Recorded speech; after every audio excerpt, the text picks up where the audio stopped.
বাংলাদেশের একমাত্র কিং খান বলতে আমি শাকিব খানকেই বুঝি। কথাগুলো বলছিলেন শাকিব খানের আপকামিং রকস্টার সিনেমার অন্যতম বড় চমক পান্থু কানাই। এই পান্থু কানাই এবার যা বলেছেন আসলে আমাদের সবাইকে রীতিমতো অবাক করে দিয়েছেন। পাশাপাশি তিনি কথা বলেছেন তার আপকামিং সিনেমা রকস্টার নিয়ে, মানে শাকিব খানের বিপরীতে যে তিনি অভিনয় করবেন এ বিষয়েও তিনি কথা বলেছেন। তো শুরুতে চ্যানেল আই যে নিউজটি প্রকাশ করেছে নিউজটি এই মুহূর্তে আমার হাতে রয়েছে।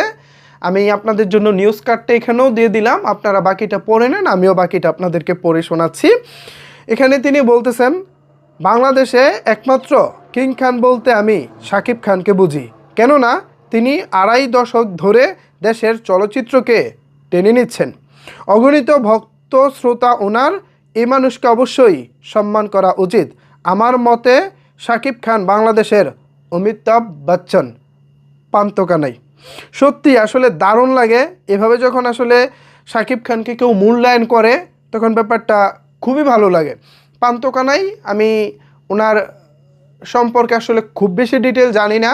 আমি যতদূর শুনেছি তিনি হচ্ছেন আমাদের বাংলাদেশের একজন সঙ্গীত শিল্পী এবং প্রবীণ একজন সঙ্গীত শিল্পী। এককালে তার বেশ ভালো জনপ্রিয়তা ছিল। সেই পান্থু কানাই এবার শাকিব খানের রকস্টারে অভিনয় করতেছেন। এখন এই পান্থু কানাইকে আমরা শাকিব খানের বিপরীতে আসলে কোন চরিত্রে পাবো এটা এখনও জানা যায়নি, তবে আমি ধারণা করতেছি হয়তোবা এখানে গুরু শিষ্য টাইপের কোনো একটা চরিত্র আমরা তাকে পাবো। অর্থাৎ পান্থু কানাই ওনাকে আমরা শাকিব খানের গুরু হিসেবে পাবো এবং শাকিব খানকে হয়তোবা শিষ্য হিসেবে পাবো। কোনো একজন সঙ্গীত শিল্পী বা সঙ্গীত তারকা যখন সঙ্গীত অঙ্গনে পা ফেলে তখন কিন্তু তার পিছনে একজন না একজন ওস্তাদ থাকেন, গুরু থাকেন, শিক্ষক থাকেন। তো সেই শিক্ষকটাই পান্থু কানাই হবেন হয়তোবা, আমার ধারণা। এটা আমি সত্যিকার অর্থে পুরোপুরি জানি না, জাস্ট আমি ধারণা করতেছি।